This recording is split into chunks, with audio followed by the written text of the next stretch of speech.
So you're facing eviction? Basically.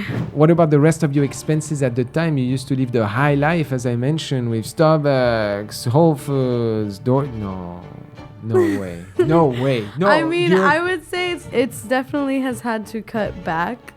But you're still doing it? I mean, I'm not doing it. I mean, I kind of messed up a couple times. Yeah, but you're done with this, Kylie? Oh, yeah, absolutely. You're done, okay? So we move on. Welcome to Finance Action Follow-Up, the episode where we follow up on some of our most intense story. My name is Romain, and today I am with Kylie. Kylie, how are you doing? I'm doing good. I just had a birthday yesterday. Happy birthday. Let's go. Yeah. Awesome. Okay. 24. 24. All right, guys. So if you had not had the chance to check out Kylie's video, I will put the link right here. If you have and just need a brief summary, here are some of the big line items. Kylie is 23 years old. She's originally from Washington. She had kind of a tough life, left her parents at a very young age, lived homeless for some time as well, but you got your life back together. At the time of our discussion, Kylie, you just had got fired from your job where you were making $80,000 per year and went back to non-profit fundraising on the street. At the time also, you estimated that you would be making a similar income. Despite your high income, you showed up on the show with minus $140 on your accounts, as well as $thousands of credit card debt, but not all was done. While the amount of debt that Kylie had was not astonishing, the behavior at the time was just not there. You were spending money on Lyft, on DoorDash, coffees, expensive venues, and pretty much everything that doesn't really generate any future value. However, at the end of a podcast, you were willing to take action and committed to save around $1,300 per month, and by the time we would follow up, pay half of your credit card debt. It has been a little bit over a month since our recording, and a couple of days ago, you sent me a message. Hey, Romain, things are not working here. I feel like I'm drowning. I need a new plan. So we are here just a couple days after you sent me that text because we care about the people that come to the show. Let's see how things have changed. And Kylie, what is going on? I think it's a combination of things. Of like my mental health because of the stress of like getting fired, and then I was behind on bills. I had missed a month of rent because I had problems with work and they were cutting my hours, and so they ended up cutting me out of 3 weeks of work and 3 weeks of pay. So I ended up having a 1 month late on rent because your rent also was quite expensive. You were at like $1,900, huh? We remember, if you guys have seen the show, her housing expenses were much higher than where you should be on $80,000 at the time. So I imagine now with no income, the story is different, huh? Oh yeah. So since that time, I've reached out to some services that can help with rental assistance. So you're facing eviction? Basically, yeah. But I'm not as scared of it because I've been through it a lot, as I told you, growing up. So I know that they actually can't really kick you out. And it's about a 12-month process. Oof. And so I understand that, of course, it's not ideal to go so long without paying rent, but I also know that if you stay in communication with the apartment complex and let them know that you're in a program and that they're willing to pay X amount of back rent, that they will work with you. And so what I did was contacted my apartments and contacted a program, and they're willing to pay up to $7,000 of my back rent that's due. Wow. And so I have about $3,000 something. So for the months of August and September, because this month with the fundraising job, I've only been able to make enough to put food in. How much did you make this month? I made $1,400. How come? What's going on? So it's only $18 an hour. Yes. If you don't sign high enough to get out of there after. And then it's only 4 days a week. What are you doing the rest of the days? The rest of the days, well, because of like commuting is an hour and a half, 2 hours to Seattle and then back to Kent every day. One of the days I spend like cleaning at home, of course, laundry and all of that stuff. because I don't have a car, so there's no point in going. Yeah, but there is jobs locally around Kent. Oh yeah, but the whole idea is if you rest and give yourself mental health and help yourself, then you'll be able to come back to work stronger next week and sign high, right? Because with this job, you have the potential to make so much money. So, you know, scheduling around shows, you know, rehearsals, different things, going to the food bank, going grocery shopping, all of that is such a chore when you don't have a car.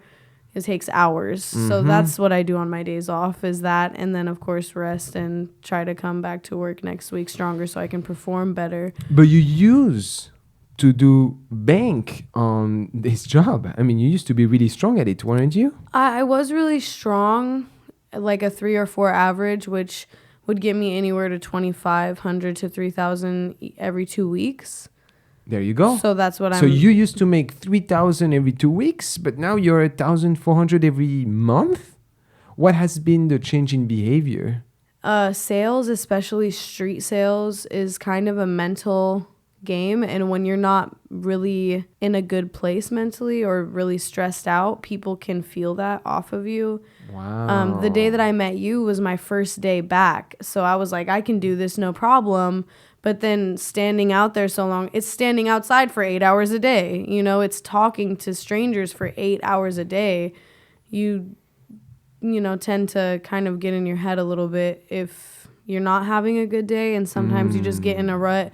And being a professional fundraiser and the experience I have, sometimes you just have a bad month, a bad couple months. You know, no one knows how long it can last, but it's called a slump. And sometimes it just happens to people. But there's other options, so... That's right. Have you considered any other work streams that potentially could help you out, pivot out of this kind of commission, high-stress position? I think that taking a break from a high pace, like high expectation, like super difficult job for now while I get back on my feet is going to be my safest option. And I think I need to go for security rather than risk at this point. Yeah. So where are you at right now? How much do you have on your account? Nothing. Zero? Nothing. Are you negative? No. At least you have zero. Yeah, You're not negative zero. anymore. Just zeroed out. Okay. What about the rest of your expenses at the time? You used to live the high life, as I mentioned, with Starbucks, Whole Foods, No way. No way. No. I mean, I would say it's definitely has had to cut back.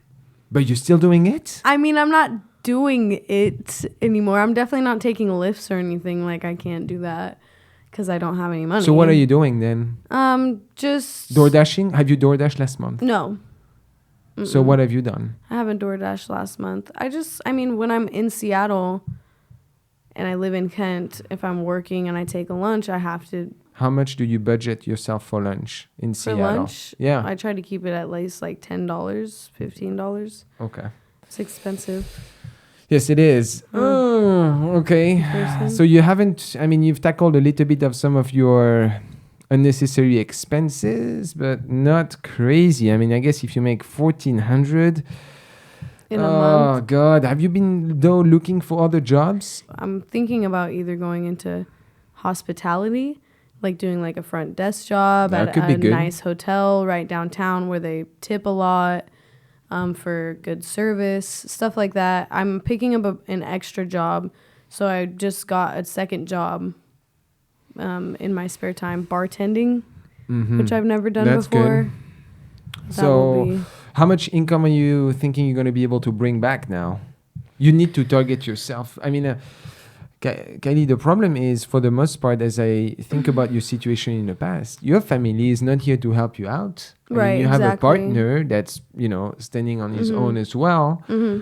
But for the most part, you're on your own. So you really, I know it's going to be tough to say, but if I were you, like the rest days, you can't rest half of the week out, Right, and that's because of the issue with transportation, and we spoke about that at the time. One of your goals was to get your driver license. Have you made any progress on that? No, and the reason that is because that's not expensive, huh? Oh yeah, it's like $600. What, to do total. the test? Well, to take the test is $35. Then to take the drive test is $150. To buy the card is another $100.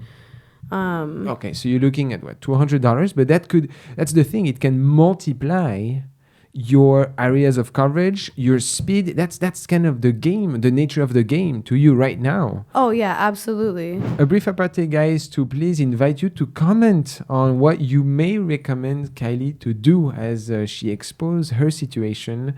Kylie and I would love to read about what you say and know that it's kind of motivational for both of us to continue towards this great journey. So please feel free to leave a comment in the section below. I mean, you have the rent assistance, I guess that's going to help you out, cover. I mean, you can't continue to live in that place right now. I mean, unless not I right get a now, different job.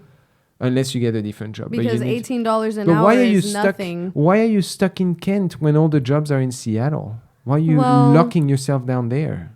I don't have very much rental history, and I'm only 23, so it's hard to get accepted to apartments without a cosign. And I just happened to know the leasing agent that was at that apartment. I mean, have you considered low income household? No. Low income housing? Why? Because I don't qualify. Why do you need to qualify? You cannot make over a certain amount of money. But you don't. No, but I would have to consistently have proof of not being able to make that amount of money because of some kind of disability or something like that. Well, it's not your which case, I know because did. I worked in that line of work. Oh, that's right. Yeah. You know that really but I do well. know I have rental assistance, and I know that it's a struggle right now, but I also know the process behind it. So for me personally, I've given myself a month at this job. So now I've realized, okay, it's not working. It's not worth the risk right now. And I haven't been able to prove to myself I'm going to be able to pull myself out of this rut. I mean, at the time of our discussion, your needs sum to $3,160. And that was because of such a high rent. You're telling me. Yeah, you had all some of the minimum payments on your cards too. You also had the $400 phone bill for your family. Mm-hmm. Darn. I mean, what's nice about your case, at least, is that you're very familiar with all the options that exist for you since you were and working I'm used, in that and field. the reason that you're like, oh my gosh, and I'm like, yeah, is because I'm used to always live in that environment like this. So here's the thing is, you probably have a baseline, right? You probably have a baseline that's like, I can't go below this amount of money or I will literally pop a blood vessel, right? When you're broke and you grow up with nothing, you don't have that. 0 is your baseline. And then if they give you a negative, that means I have extra past the 0 to spend. So that's really the broke mindset, or like the broke mentality that everyone talks about, right? Is, you're not broke, you just have a broke mentality, so you spend all your money. It's because we don't have that line, that baseline that maybe. But I'm not saying not everybody that grows up broke doesn't have the baseline. I don't have the baseline. So you 0 but I get all my stuff done, and I make sure I'm set up and I have everything. Have you taken additional debt? No. Yeah, you had maxed out credit cards at the time. Yeah, so even if I tried, I probably couldn't. But I don't want to have maxed out credit cards. Okay, and you know what I did? Actually, in the spirit of you and this whole podcast and this whole journey, I'm listening. I cleaned and reorganized my entire desk area. Okay. Put up my calendar, bought a notebook for my budget. Nice. I spent money that I didn't have to spend on a notebook to write out how to spend my money. Have you started? No. Because I wanted to come here first, and I wanted to make a plan that I could take home to set next to the other one that we made that I have no possibility of doing. Yeah. Okay. Kylie, if you had to do everything you can this month, we are beginning of October. If you can do anything to make it happen, how much can you make? Let's do 18 times 8 hours a day times 4 days a week times 4. That's 2,304.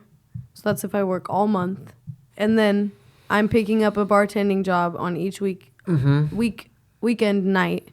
That's $100 each baseline plus tips. So that's at least 200 times 4 equals. So plus 800 to that.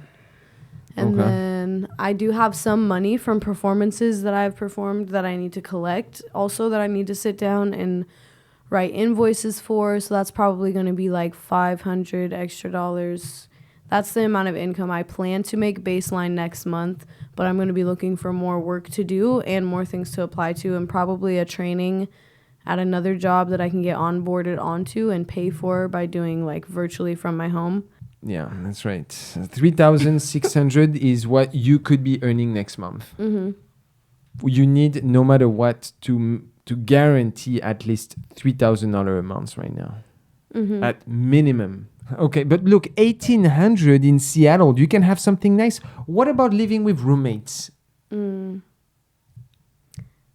I mean, I could do that, but I could also make enough money to support myself if I... Yeah, but do you realize that you're spending right now, because you don't have a car, 2 hours more in transportation doing Right. nothing at 23 years old? You're spending so much time in transportation, 24, sorry, when you could be using that time for things that are, create a greater future for you. Like, think about this. I mean, I'm sorry, if I was like, I would be on Facebook Marketplace looking for a room in a with roommates until I can get my stuff back together. I wouldn't really roll on 1,800 because I want you to assign the amount of money that you're making to things that are going to elevate your life, not just give you not short... take from... Yeah, this is a lot of what we're discussing here is like short-term gains, short-term shots of dopamine. Okay, I live on my own. I love that, but it's not helping you anywhere. Right. I'd rather you invest all that money into your driver license, starting to think about getting a car, things like this that are gonna elevate, bring you to the next level, rather than being stuck in your village. Yeah. But you're shooting yourself on the foot every time by just spending on things that you can't justify today. Really shift your mindset outside of that short term and, bite the bullet for a couple months here to get yourself back on the train. Right. And I think that goes also with growing up in a family that doesn't have money, is you don't have parents or even role models or anyone around to teach you like, hey, don't put your money into this, do this or whatever. It's like you have to learn that as you grow up. And a lot of the times you have to learn the hard way by experience, by going through stuff like this where, you had a job for a year that paid a lot, but you didn't save. And then all of a sudden, you lost your job, you got laid off. And that's why you have to prepare for things like this, because things like this happen. And this is what happens when you don't get taught how and something like this happens to you. You have to learn the hard way. And so it's all about learning now for me, is learning how to do it the right way from this point forward. Okay. This, guys, is the perfect, and I'm, using you as an example, Kylie, if I may, example of the purpose of an emergency fund. I know I am boring to say it in every episode, but it's Finance 101, because then you come to cases like this, and here there is no better example than this. And now you're in a pickle scavenging to try and make, base income, having to fight with the landlords and so on, and it's not fun. You're just kind of wasting your time on things that should be out of the picture. Okay, so as I think about our assessment together right now, thinking about what at the time we identify that needs, as I mentioned, about 3,100. Okay, this is what I would do if I was in your shoes. You should only allow yourself 1 day of rest per week. That's it. Every single day, you should be cranking, your teeth are on the floor, trying to get yourself out of this spot. Because you've lived those 24 years scrambling around, but it's time to shine up, okay? You're done being in that constant circus or like vicious circles of resets, and I reset all the time. At some point, you're like, am I done with this? Yeah. So, number one, I would cut anything that today is not creating any type of value to you.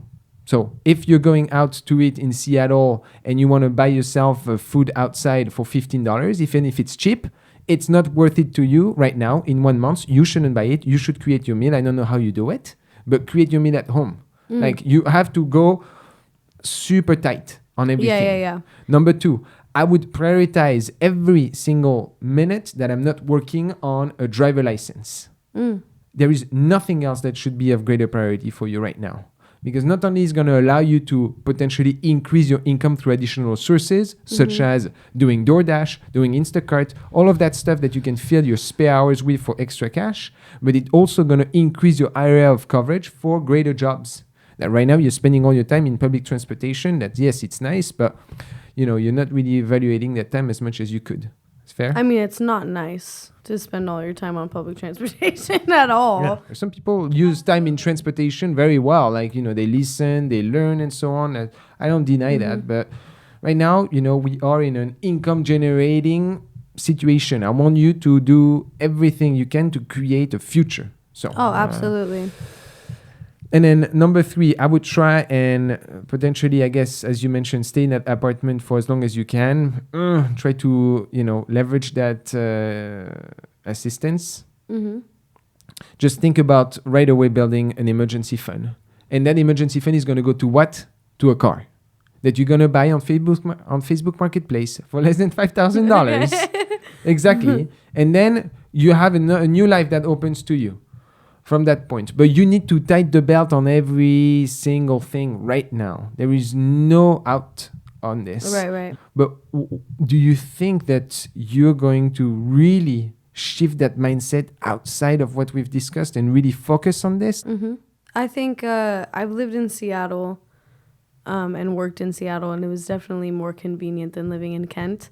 I think that at the time I took the opportunities that were available to me, even though they were a little bit more expensive, because I was making the money to be able to cover it, and I wasn't really thinking ahead enough. But a lot of unexpected things happen, which life is that way, so you have to be prepared for it, and I wasn't, and yeah. So you came here with the intention of having a new plan. What exactly can I answer to you today? Do you have any questions based on what we've originally discussed and what we've discussed today? So I think that the plan that you have set out for me that we wrote down on the paper on our first visit is a good step 2 to the plan, but I think that there's a little bit of stuff I need to do first before I can get to that point. So I think that right now the plan should be, I don't know, you're the finance person, so but tell me how you I'll think. say generally in layman's terms, and then you can be like, okay, so this is what you need to do. Go ahead, let's see how you think. So I want to, first of all, I'm gonna start this week super strong with the job that I have. I'm gonna do this coming weekend bartending at night, so that will be an additional $200 plus tips. I definitely will make tips. Okay. So I know I have that. I'm going to put that money, the extra work that I'm working, I'm going to say that's going to be my extra, not extra money, but money for emergency fund to put into it and stuff for next month, like rent and everything, I'll have cat expenses and food expenses, so grocery expenses, but no eating out, no DoorDash, no Lyft, and no coffee. No coffee. I'll do coffee at home. I have coffee. I know what you're doing. I know what you're doing. I know. I remember those expenses, the Starbucks fanatic. And then what else? And then, yes, get my written test so that I can get my license. Do you feel like you got it under control, though? You feel like you're going to make it happen? Yeah.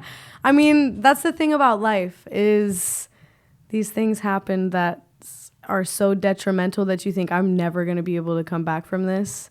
And then you survive it and you're like, oh, well, I mean, I kind of messed up a couple times. Yeah, but you're done with this, Kylie? Oh, yeah, absolutely. You're done, okay? So we move on. Absolutely. You've got to level up at some point. But it is kind of difficult to shift. And all you can do is try your best and keep trying and keep trying and keep trying because habits aren't formed easily. Right. Over time. Well, I hope that at least all through our interactions, our first interaction and this one, kind of a reminder of some of the behavior that you should be kind of putting into your life, right? Oh, yeah, absolutely. I've been cutting back on a lot of extra expenses this last month, and I haven't even really had the money to be spending in the first place. So, but if you had the money, would you have still cut?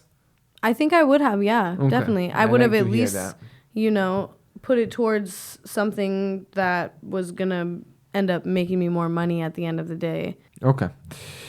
Do you have any final words as we think about this follow-up with you? Are you putting a commitment? Final words? Are you putting a commitment to the camera right here? Give a commitment to what you're going to do immediately. I'm going to get my rent settled and increase my income and take my written test. There you go. All right. That is a start. But look, guys, it's not always, rainbows and sunshine when you Right. come on this show. And sometimes life comes into the way. And that's what happened on your case. You were shining and now, kind of in a tough spot. But you seem to have the mental resilience for this and like to see that. I need to see the actions now coming. You've run that test on a month. It didn't work out. You need to get back into the high income that you used to have and manage your expenses well. All right, guys. As always, it's a pleasure to have you. And we hope you enjoy, again, those interactions with our guests and the true care that we have actually for people that come to this show. If you guys like this type of content, please feel free to thumbs up our video and potentially subscribe. This helps us tremendously as we continue to develop this channel. Until then, we see you next time. À bientôt.